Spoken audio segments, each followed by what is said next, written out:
the ACE project, I would like to welcome Sheena to the stage now. Hey, Sheena, how are you doing?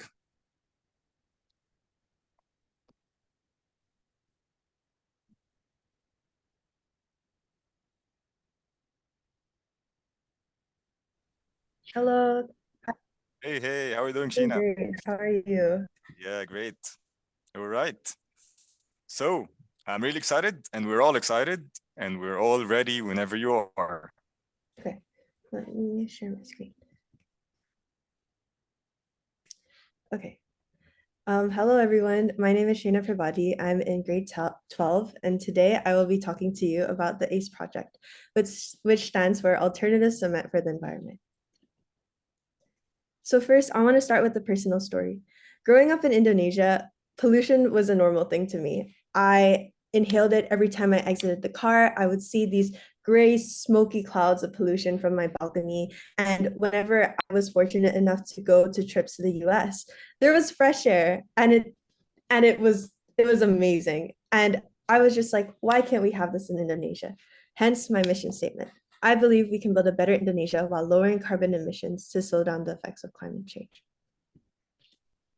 So before I jump into the solution, I want to talk about the problem a bit, and I have two. So first, the cement industry is responsible for 8% global carbon emissions, and that's due to the kilning process, which is the process that you need to do to make cement. So you have to burn like the ingredients like limestone and clay in order to get that cement, and that causes a lot of carbon emissions. The second issue is that a lot of these coal burning power plant electric factories create this byproduct called fly ash. And this fly ash ends up being improperly disposed and polluting waterways and landfills with heavy metals. Hence, my mission. Mission is to replace traditional polluting cement or clay bricks with an eco-friendly, sustainable, and possibly cheaper cement brick.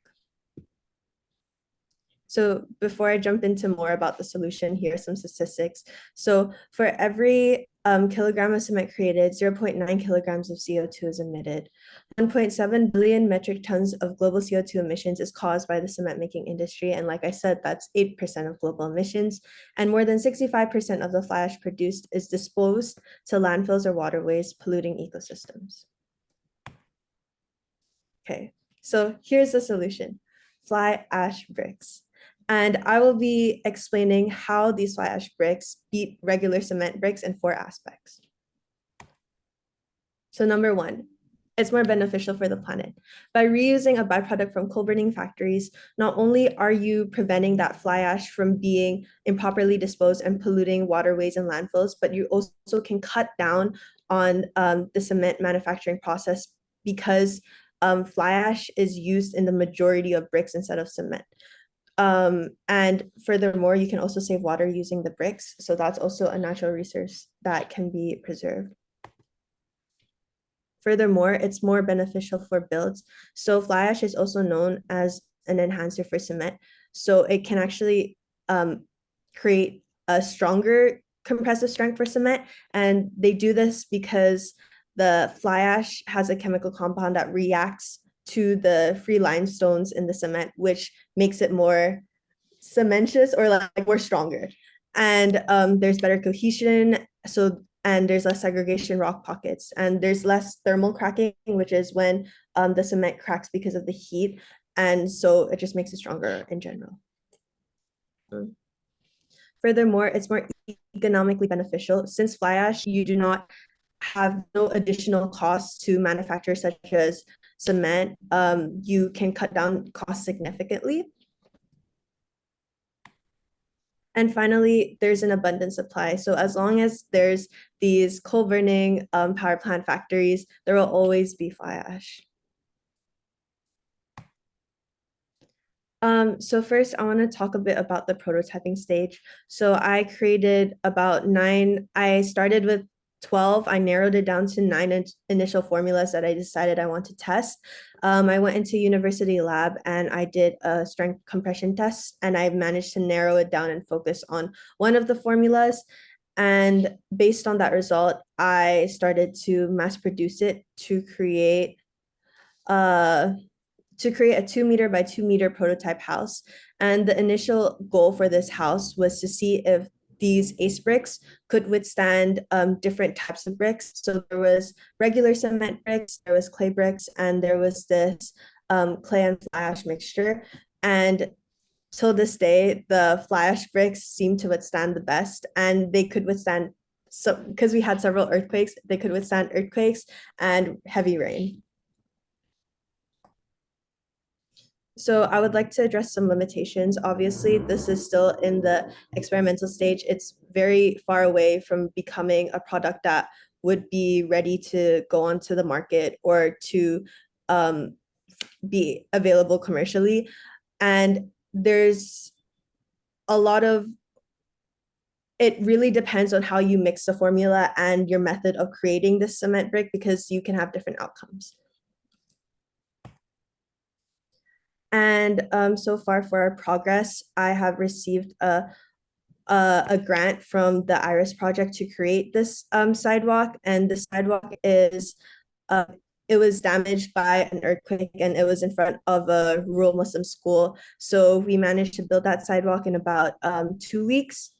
And recently I became a finalist for the Habitat for Humanity Youth Microgrant Solution. So I was able to go to Korea and talk to the ESCAP executive secretary about project sustainability and how we can provide affordable and accessible housing for our communities. And that's about it. Thank you so much for listening. I'm open to any questions. Thank you, Sheena. That's really wonderful. As I graduated as a construction engineer, and I have to say that we've been using fly ash for much of our projects because it's really renewable. So thanks for all your efforts. It's really wonderful, and you did a great job. And now I would like to shift to the judges to ask their questions, and we'd like to start with Martin. Thanks, for the presentation. That was great and pretty inspiring. I guess my first question, because as I was listening to you, I was thinking, wow, great idea. Why do you think this hasn't been done before, or has it been done before, and what have been the challenges there? So this has been done before. That's how I was able to get extensive research, but there's different formulas to alternative cement, so I created my own in that sense. However, while this might be more common in places like America, it's not really common in Indonesia. The main source of bricks in Indonesia are clay bricks or cement bricks, which is why I want to be able to push this solution, because I really think it could benefit the society and the building industry here. And just a short follow-up question, if I can, is why do you think it isn't that common in Indonesia? I'm just intrigued as if you've got the solution available, kind of the knowledge, etc., why it hasn't been replicated yet. I think also one problem I had with doing this project is regarding like manufacturing workshops. I think power plants are located very far away from local manufacturing workshops or these brick workshops, and that could be an issue for businesses who want to implement this idea, because the transportation costs, like, they add an additional cost, and I think that makes, in some cases, it can make a brick more expensive than a regular cement brick. And also, I feel like just the integration of the solution in general, sometimes people can be reluctant to like try these new ideas, and they might not be as fully convinced that it's strong enough or that it will benefit like society in any way. So I think just being able and just getting the Indonesian industry to be open to this idea is really key in order for the success of this brick. Yeah, thank you so much. Thank you. Thanks, Martin. Next, we have Anna. Hiya, I want just to say very, very well done. I agree. I actually had the same question because I was sitting there being like, this is such a good idea. Why is it not being done? In terms of, I guess it's more a question for you, kind of where you want to take this moving forward. You know, what is your next step? Do you want to continue with this? Are you going to reach out? Obviously, you said you've got the Habitat Against Humanity, which is fantastic. But where do you see this project going within Indonesia? Hopefully I could continue this throughout university and hopefully beyond. Maybe I can be able to get this product patent and actually like push it out to market. I'm also thinking of experimenting with different substitutes. During the Habitat of Humanity, I also met someone who was doing something about alternative cement, but instead of fly ash, he was doing plastic on the beaches, and he's also from Indonesia. And both of us were talking, and the idea of like crushed glass, I think Kiro also mentioned this, was really interesting. So I might experiment with that to replace the sand and bricks with crushed glass instead. Fantastic. Thank you very much. Thank you. Thanks, Hannah. And lastly, we have Ismail. Yeah, great job, Sheena. I'm always excited when I see people working on something that's going to have a real tangible impact on the world. And so this is great. I really hope you keep going and you build on this.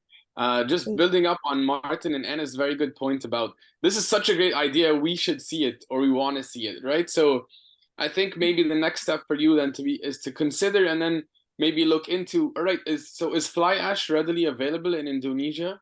Is that something that is in the market already? And if not, there might be some holdups from bringing it into the market, right? So look into why is it not available already in the market. If you're ahead of the curve and it's just because nobody thought of it, then that's already a great step, and that has a great promise.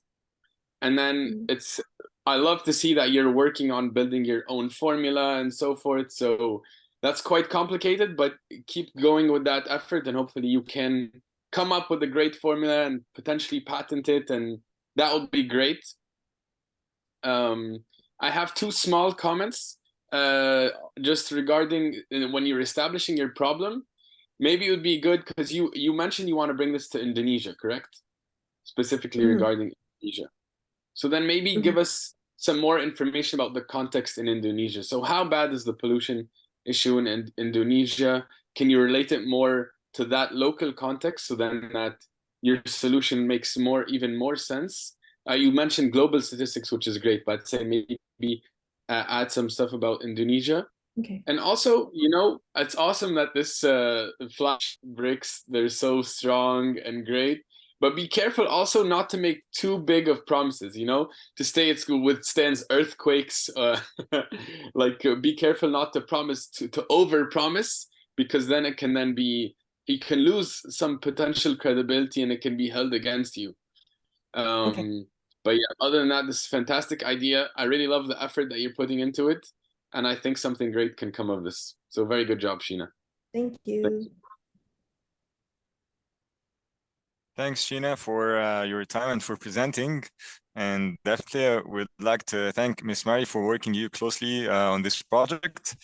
We're all wishing you the best of luck. And hopefully you're going to take the fly ash to the next new level in Indonesia. Thank you so much. Thank you. And while our judges are wrapping up their scoring sheet for Sheena, I would like to introduce our next participant, Sora, with his very cool tech idea.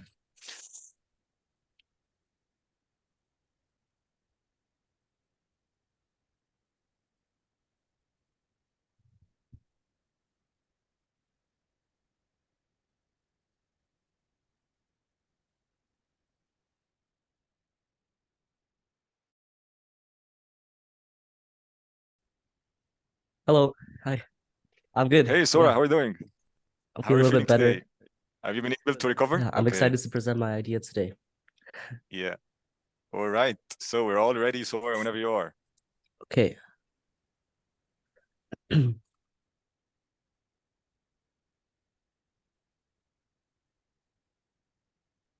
Okay, so hi, my name is Sora, founder of Krev. Krev means to create and evolve, just as the computer technology markets are today. Once, a few years back, my nanny's computer broke. She tried to repair it in a store, but we couldn't find many that were online. She was short on time and needed an option for the least time taken out of her day. The lack of an online presence was arguably the largest obstacle in getting her computer repaired. For a city close to 34 million people, there are very few computer repair stores with an online website or social media.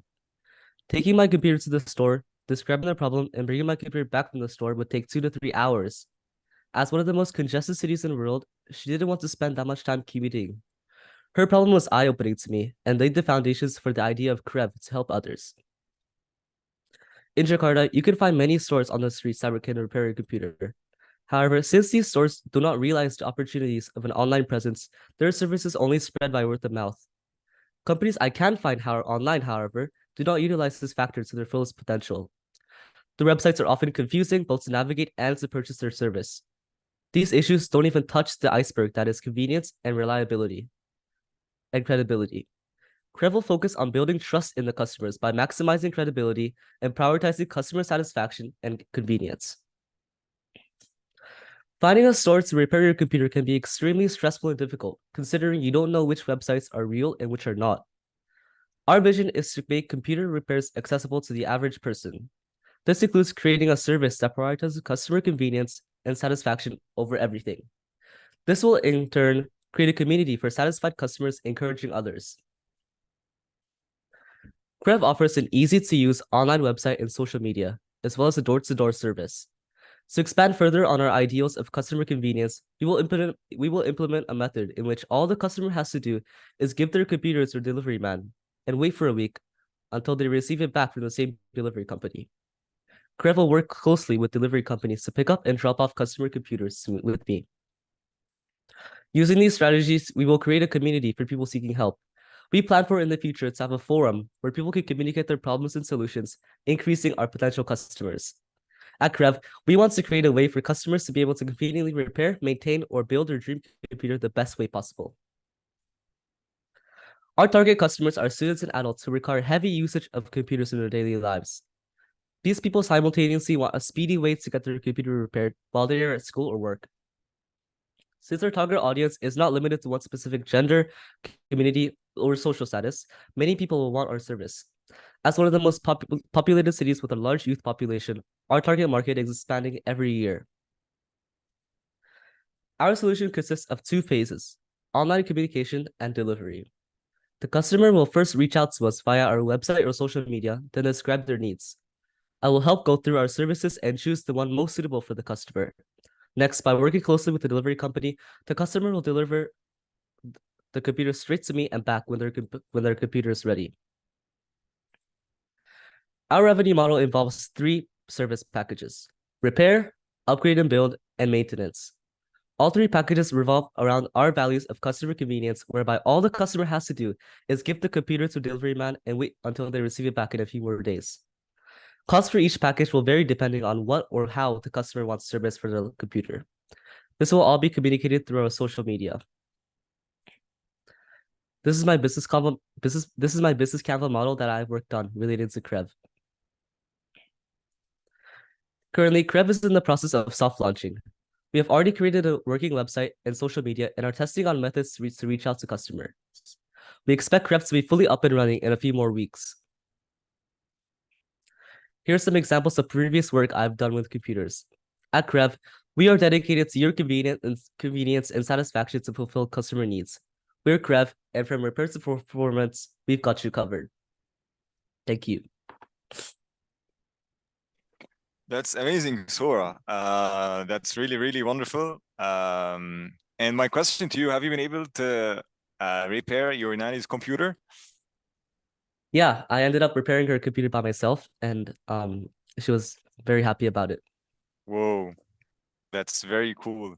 All right, let's pave the floor to the judges then. Let's start with Martin.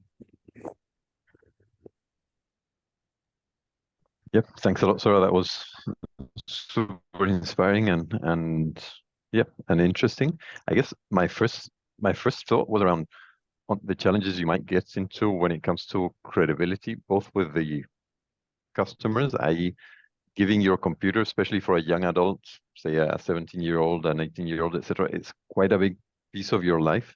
Handing it over to a delivery company, to a company that's in turn going to give it to a company that you don't necessarily know well, with all the data and privacy concerns you might have, how are you going to deal with that? And on the other hand, once you do the repairs and the replacements, especially for computers that are coming straight from a manufacturer, say Lenovo or whoever it might be, how do you deal with the warranties that might come from the original manufacturers and make sure that you use pieces that are compliant with the warranty, et cetera, et cetera. So how to kind of ensure that you maintain the credibility both with your customers and with the manufacturers, so that if there's a warranty kind of in the middle, how do you maintain that? Yeah, thanks for your question, Martin.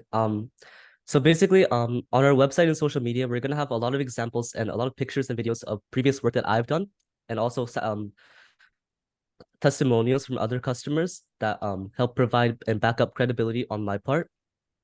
And also, as I mentioned before, there's also going to be kind of like a forum where previous customers can also comment, and I'll talk about my previous work, and obviously that'll also help build up my credibility. But as of now, I think getting the most customers to talk about my company is most key right now. And for the sorry, what was the second part you mentioned about? Yeah, the second part, I mean, I'm sorry, I didn't formulate the question so clearly, but thinking and listening to your answer, I guess the piece that I'm still, as a potential user of the service, a bit concerned around is data confidentiality. So I give you a laptop that has a hard drive in there that has a lot of private data. How do I know that this is not going to be replicated into a server in your workplace, etc., and that's going to be treated confidentially?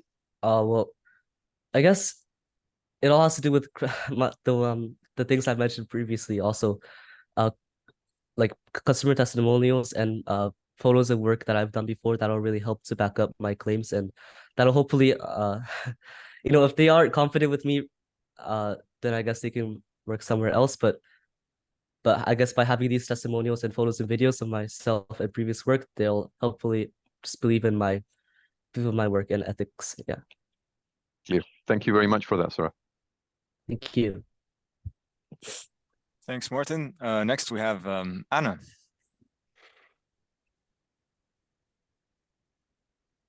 Hi, very well done in your presentation. I have to say that was beautifully executed and very, very clear.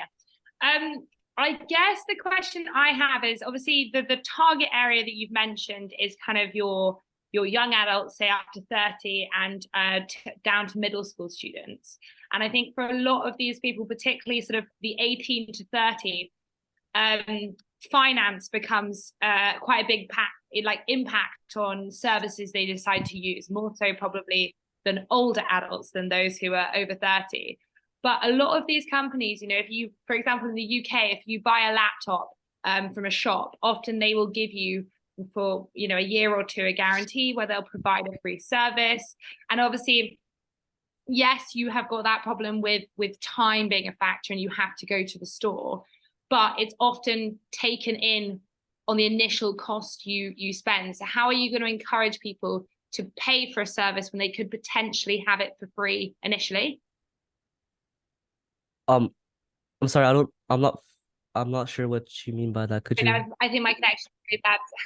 What I was saying is, a lot of people initially, when they buy a laptop, will have 2 or 3 years where the company who gives it to them, for example, a private shop, or it could be from the company itself who's creating the computer, they give you like free, I've taken my laptop in and they just fix it for free. So how do you beat that?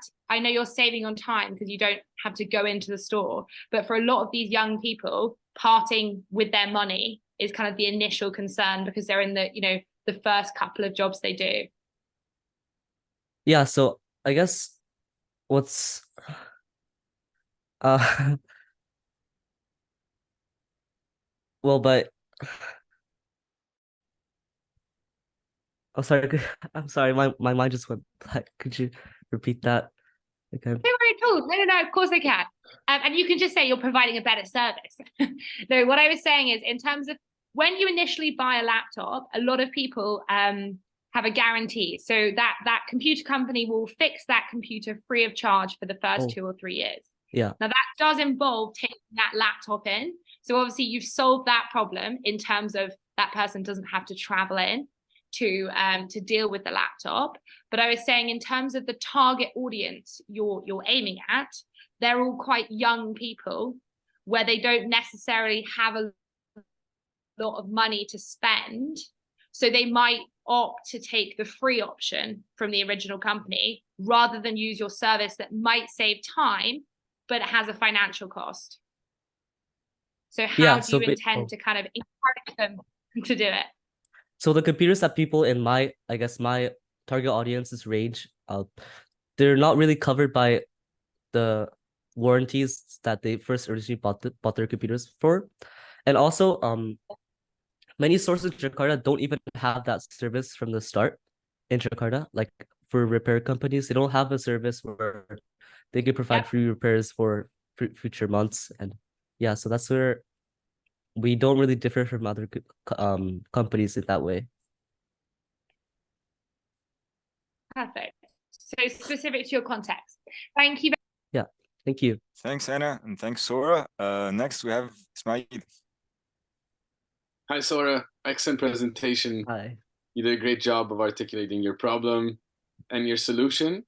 I have two related questions for you. One on price. So I saw you did a very nice competitive analysis with your competitors. So what's your price range compared to, these existing alternatives? And also, a follow-up question on that is, are you competing on speed of your service? Because you mentioned that, Jakarta has lots of congestion. It's going to take time to go to the shop, 2 to 3 hours and so forth. And then so you mentioned with your service, the clients will wait maybe a week. So is that longer than what they'd usually wait if they go to one of these shops, or is it quicker? So what is, just to zoom in on what's your actual competitive advantage here, Yeah, for your first question, I think I set my prices all based on other competition around that's around my businesses. Like for example, I visited some like actual physical stores in around Jakarta and looked at their prices, and also online. I looked at their online prices as well. And so that helped me build a range for my prices. Yeah. And sorry, what was your second question? Yeah. So first of all, the prices. Are your prices more or less? What's your price range? And the second one was about how long is it going to take for someone to get their laptop back, right? So maybe if they go to the shop, that it's going to take a few days. Oh. Are you going to take much more time than that? Are you planning to take less time than that? What's the service provision here?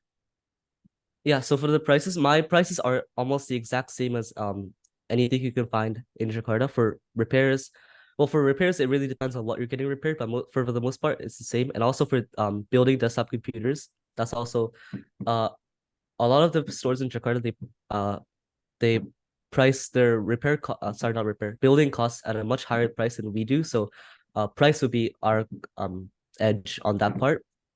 And for how long to get, well, I think for most businesses, it'll take around 1 week. So it's basically the same as my business too. Okay, excellent, sir. Very good job. I think it's a great idea, and I think there's lots of potential for that. So good luck. Thank you. Thanks, Sora. And now I have someone to depend on whenever my computer crashes. I'm sure where to send my computer. Thank you. Thanks a lot.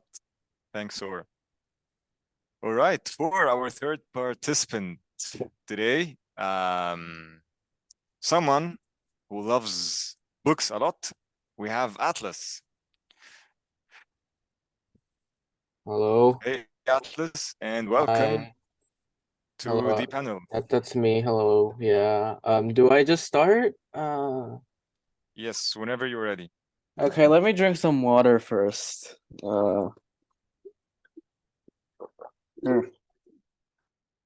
Okay. So here is my business proposition, presented by me. So let's start. So the introduction. According to Statista, book sales are holding steady at 650 million units per year. In Indonesia, there are 113 branches of Gramedia, 52 for Karisma, and 42 for Periplus, which are our local bookstores, at least the mainstream ones. And as of 2021, the book market in Indonesia was valued at around 6.5 trillion Indonesian rupiah, which is 450 million US dollars, and is expected to grow at a CAGR of around 6.5% during the forecast period of 2021 until 2026. The market is driven by the increasing literacy rates and the growing middle class in the country, as well as the increasing availability of ebooks and online bookstores. So there's a problem. Most people in Indonesia don't have the opportunity to read books in English, as books are quite expensive to find and can also be quite hard to find, frankly. And just the other day, I went to an independent bookstore that I found while researching for this project. It was a great one. I loved it, but it was quite hard to get to. And while small in space, it had an amazing selection. I loved it. And it was also located in a marketplace, so it was a bit weird. But now, if I had not been researching for this project, I wouldn't have known the existence of this bookstore at all. So while I was there, I bought a few books, of course, as you do, And now that I finished reading them, I don't know what to do with them. And nobody else in my household is really interested in the kinds of books that I read. So which brings me to the second part of this problem. The books I got were quite expensive, and I want to keep some of them, but I don't have the space for all of them, of course. And it would be great if I could resell them. But of course, I don't know how to find a buyer for it as well. So here is the solution, of course, which is right here. The logo for it, I designed it. Yeah, okay. This is Jakarta Bookstore, the business that is my proposition. An online marketplace for buying and selling used books. Users will be able to create their own online storefronts to sell their books and browse books from other sellers.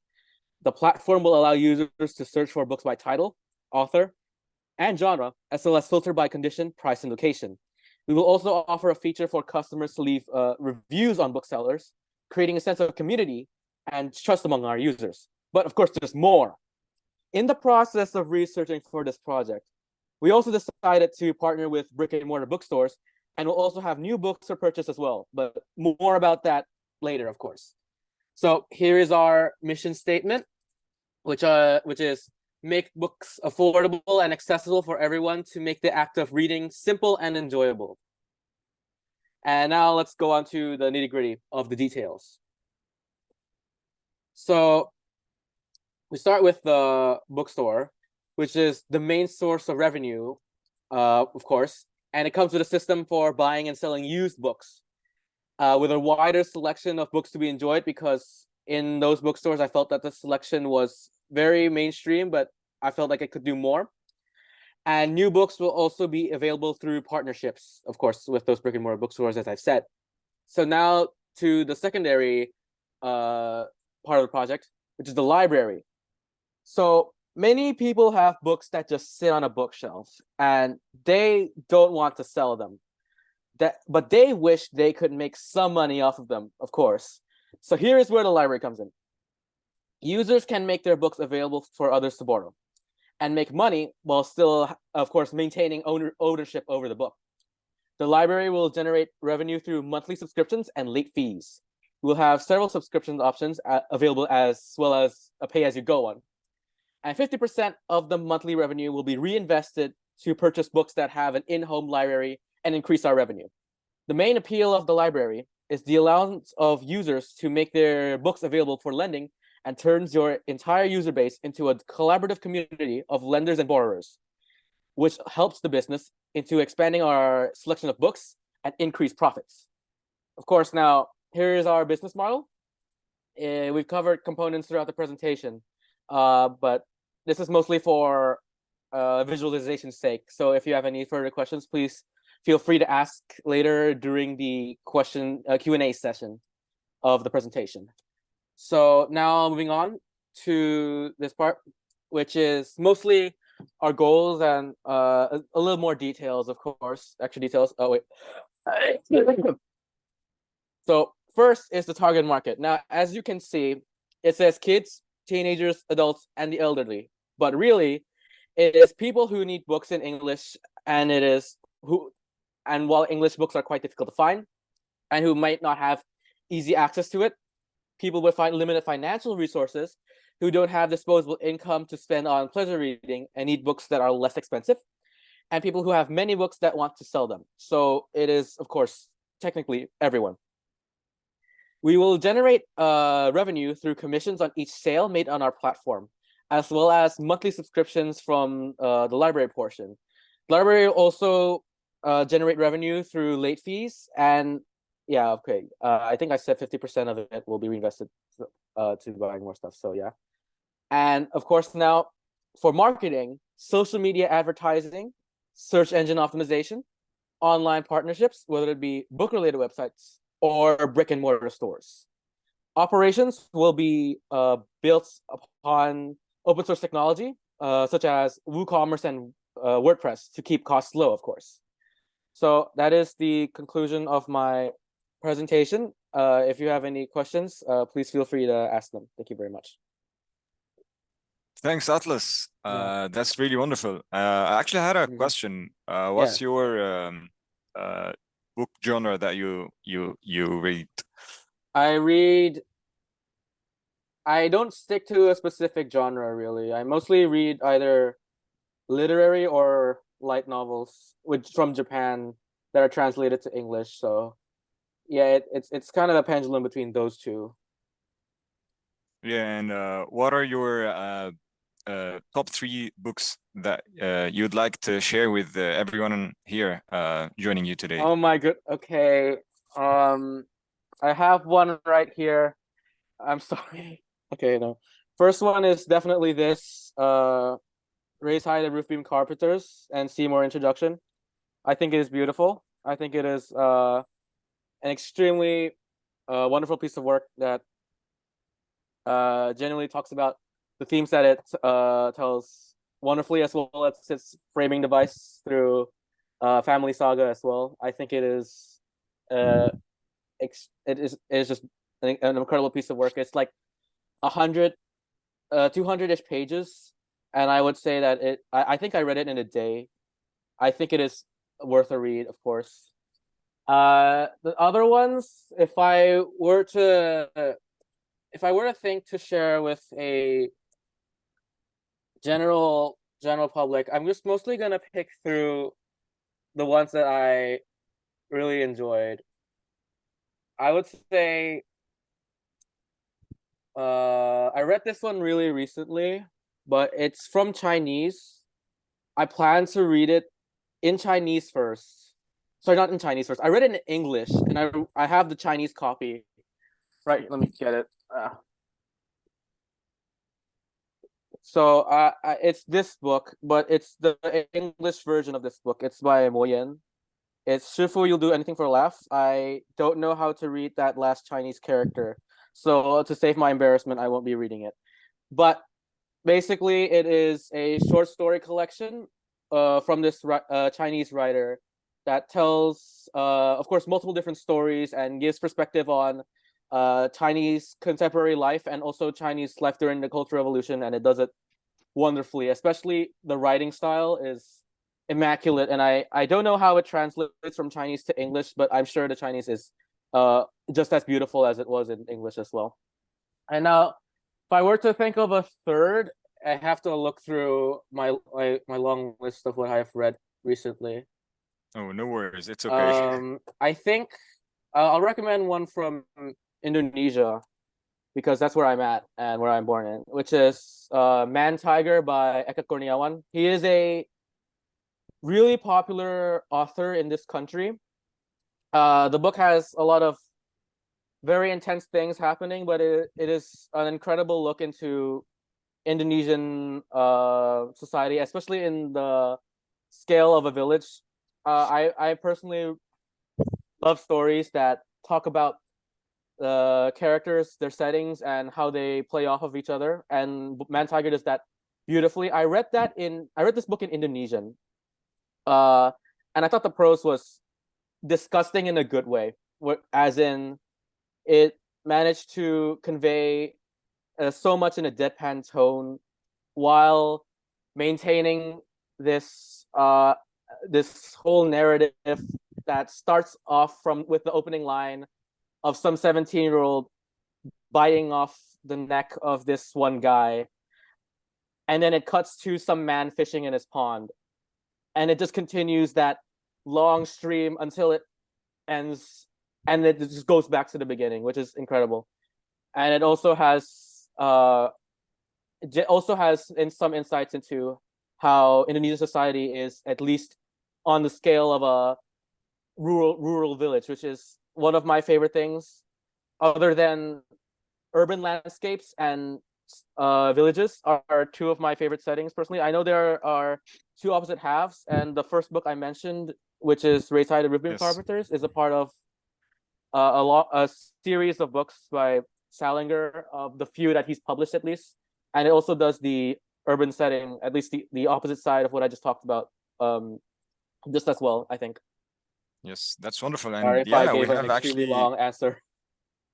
Mary saying that she has known you for over a year, and then she just discovered the depth of your love for the books you're just mentioning. Thanks, Atlas, and I'd love to keep the floor open to our judges and ask Martin about his opinion regarding this business idea. Mm-hmm. Cool. So first, thanks a lot, Atlas, for the time, and your passion for books was very evident in the answer to that final question. So great that you managed to turn that into a business idea and that you've moved it forward. I had a couple of questions which are kind of linked. So the first one was around what will make this service unique, so that if there is growth, you don't have bigger platform players like a Tokopedia or Lazada or whoever's big in Indonesia moving into that space. So that's the first one.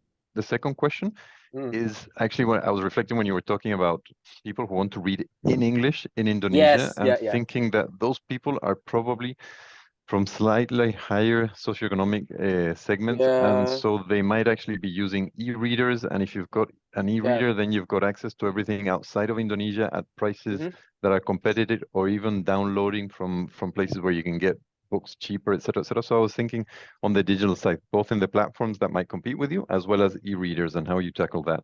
Okay, I'd like to answer the latter question first, if that's possible. Okay, so for that one, I would personally say you can just pirate books for e-readers. I'm going to make a confession. I do that, and I think it's completely fine. But this is more for people who probably don't have access to electronics. Oh, actually, no, that's an oxymoron. No, that's a word. So I say that this is more for people who want to read physically, because if I were to compete it in a digital market, I think most people are usually some people of course buy ebooks, but a lot of people just get them off of sites, of course. So this is more for the physical reading, as well as pleasure reading that does not hurt your eyes. So like, of course, I read in physical and I read in digital. So I won't say that the physical book market is diminishing. And if you see Book Talk or like Bookstagram, there's like a huge amount of people who still want to read and who still buy books, and of course who still want to show off their books, of course. So you can of course borrow and lend those kind of books, or you can sell them, sell books that are still half price like that. And of course, you mentioned that they are mostly probably people of higher standard who would read English books, and I would agree. But I would also like to give this an opportunity, because like I said, people with limited financial resources who don't have disposable income to read on pleasure reading, and who probably want a physical copy of like books they love, of course, and don't mind it being like used or anything, because of course, as I said, you can take it from the internet. But of course, I would say that you genuinely still want books that are wait, oh, I lost myself there. Books that are yours, I'd say, and also ones you can hold in your hand as well. So I'd say that's my answers to that. But for what to make my personal site a lot more what was the word? Unique. Yes, unique is definitely, again, the sense of community that is built through solidarity and from the exchanging of books, of course, because you can talk to people, your sellers and stuff, and about it, and it's more exclusively towards book distribution as well. So I would say that that is an advantage I could use. So yeah, that's my answer at least. Cool. Thank you very much. Very clear. And thanks for the presentation, Atlas. Thank you very much. Thanks, Martin. And thanks, Atlas. I'm really interested to hear Anna's opinion since she's an IB and MYP English language and literature teacher. That would be really amazing to hear. Yeah. Okay. Yeah, I was just thinking, Alice, I said, if I had a student in my class who was half as enthusiastic as you about literature, I'd be absolutely thrilled. I'm sure you've got some very, very lucky literature teachers. But you know, I'm a big reader myself, so hearing this kind of idea, I think, is fantastic. And we actually have quite a similar, there's something called World of Books in the UK that is very successful. And it's a similar idea. You can buy used books or you can lend books. I think the question I have for you is, how do you hold your sellers accountable to ensure that they are sending things out and having them delivered to the people who are either borrowing them or buying them, to ensure that, you know, your brand isn't ruined by the fact that you have people who aren't sending things out on time? Yeah, of course, this is on the seller's perspective, right? Like, how do you hold? So I have to repeat the question to myself so I can understand that completely. So what you're saying is, how do I hold people? If I'm selling, so yeah, if you're selling a book and you don't sell it, right? Yeah, so if I'm sorry, my internet's gone a bit dodgy. If I say I want to sell 3 of my books, okay, and someone's purchased them, what is forcing me to make sure that I send those out on time? So that I don't ruin your brand by making it like a poor delivery service. Yeah. Of course, you could just do it as in you have to deliver the book first, then you pay for it. I mean, that is an option. But other than that, I think I have to get back to you on that in a few days, because yeah.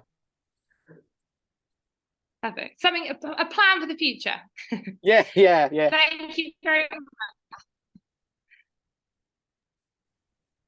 Thanks, Anna. Thank you. And last but not least, we have Ismail. Yes. Well, great presentation, Atlas. And it's always nice to see a young man so passionate about reading. I think that definitely bodes well for you in your future in general, and especially relevant to this idea. So good job. I have 2 questions related to also what Martin was saying. So one about the idea of Indonesians who like to read English books. Do we know what's the number? Like, do we have an estimation of about how many people like to read in English? What's the percent?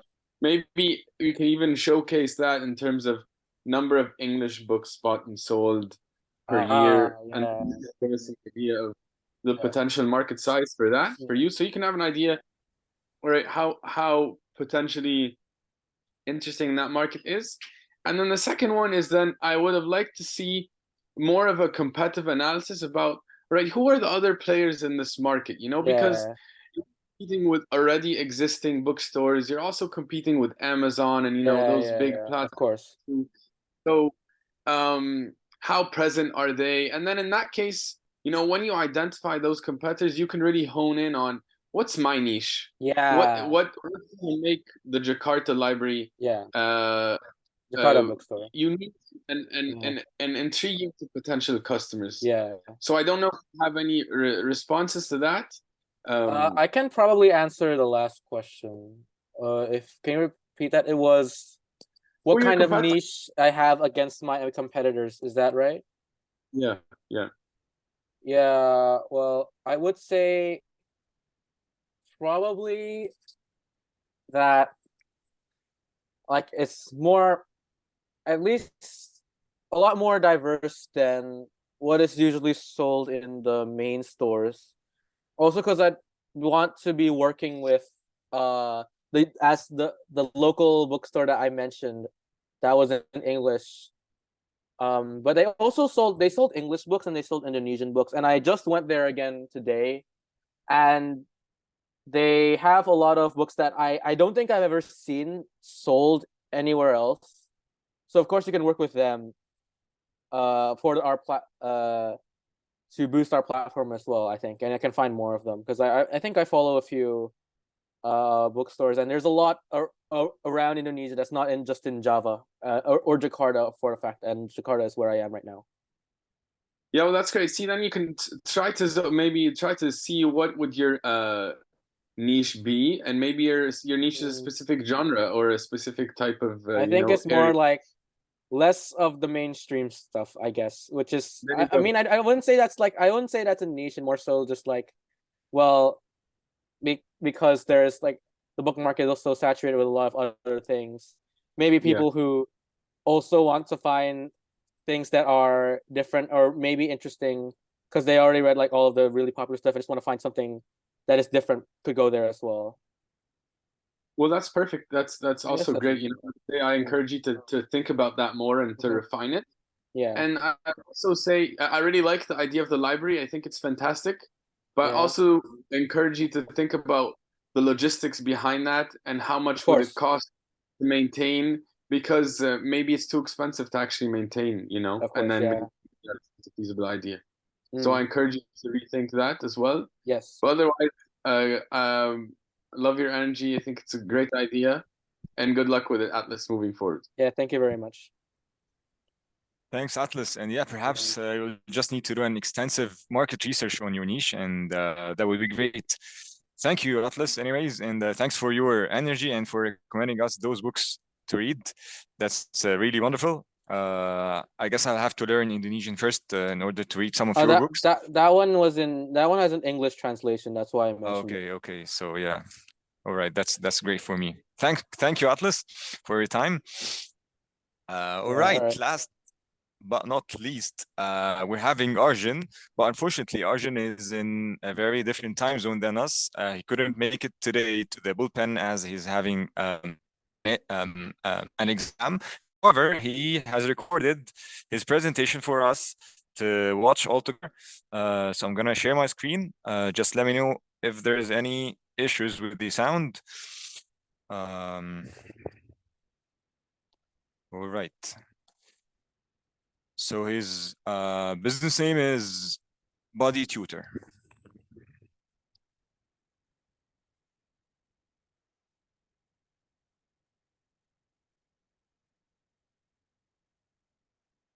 So these are the list of things that I'll be covering today. So our main mission is to provide the students around us a positive and safe environment which nurtures the values in them and also improves their academic ability. And the problem that we have identified now is that currently there is no platform to connect people who need help. Yes, we can't really hear very well. Do you mind if you can increase the volume or something? I'm sorry? I don't hear very well. I think I don't know if other people are struggling, but I don't hear very well. I can't hear it. Yeah, it's too quiet. Okay. Just a second.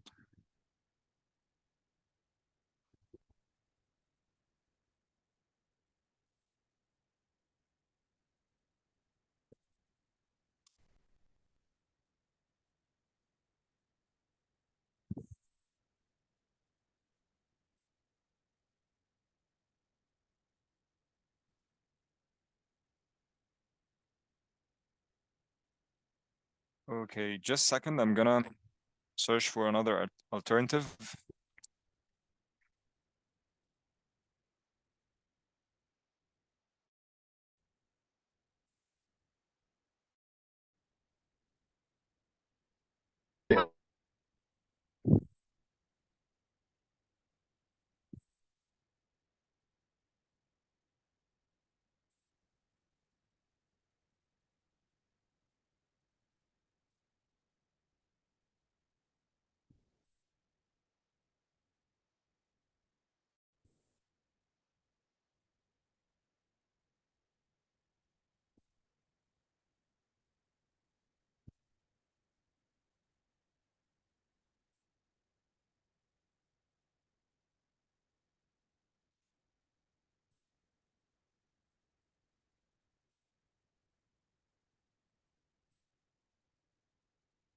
I'm just gonna have one last trial. If it didn't work, then I'm sorry. He hasn't been able to record with mic.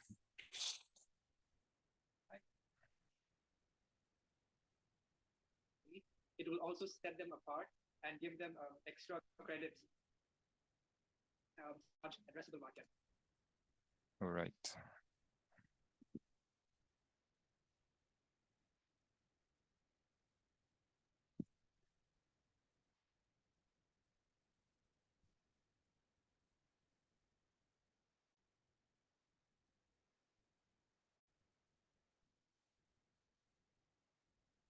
And just to remind this in my career, Is it still too low? in my survey, 70% of the students are willing to adopt. For me, at least, it's too low yet. Just in my county. Yeah, it is, Kiro. My county is also like. All right.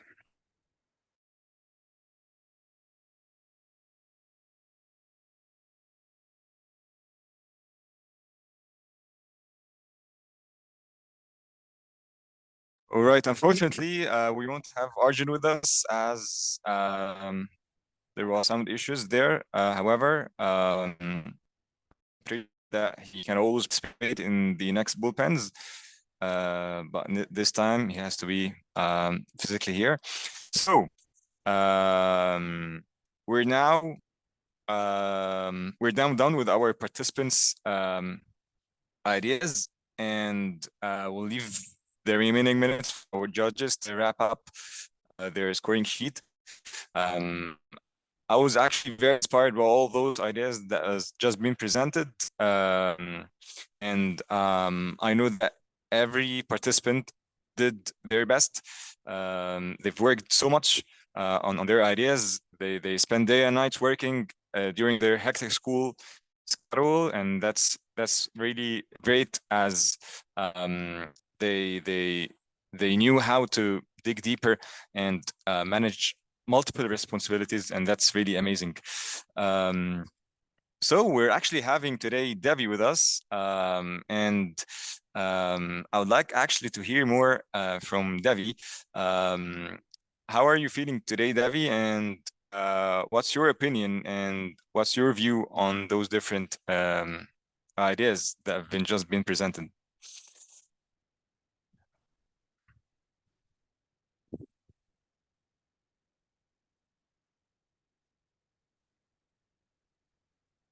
Hi guys, thank you Kiro for this, and thank you dear judges for giving up your Saturday evening to be with us today.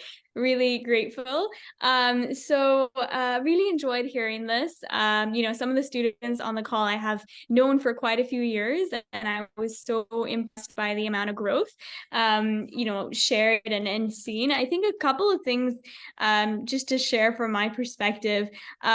What I noticed in today's set of presentations was actually two things besides the entrepreneurial mindset that these kids have. One is the level of presentation skills these kids have, and the amount of confidence and eloquence when they're speaking is something that, takes years and years to grow. I myself give a lot of talks, and I'm always, studying and perfecting and trying to improve the way I speak. And I was so impressed by some of the presentations today in that regard. The second thing I was really impressed by was the way that the students answered questions. One of the biggest problems we have in this new generation of students, and having worked with 1,000+ students, is that students typically don't answer questions directly, and they sort of go around and they don't answer with a clear rationale. And as a completely different experience today, I saw that the students were answering questions confidently with conviction in their business idea, and I love to see that. So to the participants today, I just want to encourage you guys that this is really your first, sort of entrepreneurial experience. Don't stop now. An entrepreneurial experience takes years and years, and it will require a really strong mindset. It will require a mindset of accepting failures, having a positive relationship with failures, adapting, resourcefulness, taking a no and turning it into a yes. So I'm so happy and proud of you guys. When I was your age, I didn't even know what entrepreneurship meant. And today I'm seeing you guys with conviction in your business idea. So, you know, you're all winners, despite whoever the winner of the competition is, you're all winners, you know, to be able to present something and take your idea further. Don't let this competition just be the end point. Let's realize that bookstore for Atlas. Let's realize all the business ideas that you guys spoke with. So, you know, that's it for me. Really, really happy to see this. And I wish everyone all the luck and success. Thank you, Devi, for joining. And thanks, Steam Judges, for having for sparing your Saturday night with us today. And I would like to personally thank all and each participant for making this time and effort, and especially the entrepreneurship coaches who've worked with them so closely. And now let's have a drum roll to announce the winner. So the winner for the 2023 Spark Bullpen is actually, just before announcing the winner, I don't want to sound so silly, but actually the scores are very, very close to one another. So, I mean, it was really, really competitive and fiery, and the scores are, yeah, just a couple of points away. And the winner for today's Bullpen Spark is Sheena. Congrats, Sheena, for winning the 500 SGD prize money. We're all so proud of you. However, Sheena is not with us today to express her feelings and her gratitude for winning. She had a very urgent family commitment. So congrats, Sheena, from all of us here. We're saying that you've did a great job. However, all participants as well have did an amazing job, and it's time for you folks to improve your ideas, take those feedbacks into consideration, and the Bullpen is always here for you to apply. So yeah, take the feedback lightheartedly and improve your ideas and change the world with them. All of your ideas are game changers, so I'm pretty sure one day your business idea hopefully will become the next unicorn. So thank you all. Congratulations to everyone. Everyone is a winner today. And again, I would like to personally thank Anna, Martin, Ismail for being with us. It's really amazing, and thanks Devi as well. And yes, this is just the beginning. And thanks for all the team who have been working on the backstage and all the tech issues that we're having. Great work, and I'll leave you there to enjoy the rest of your day. Thank you everyone. so much. Have a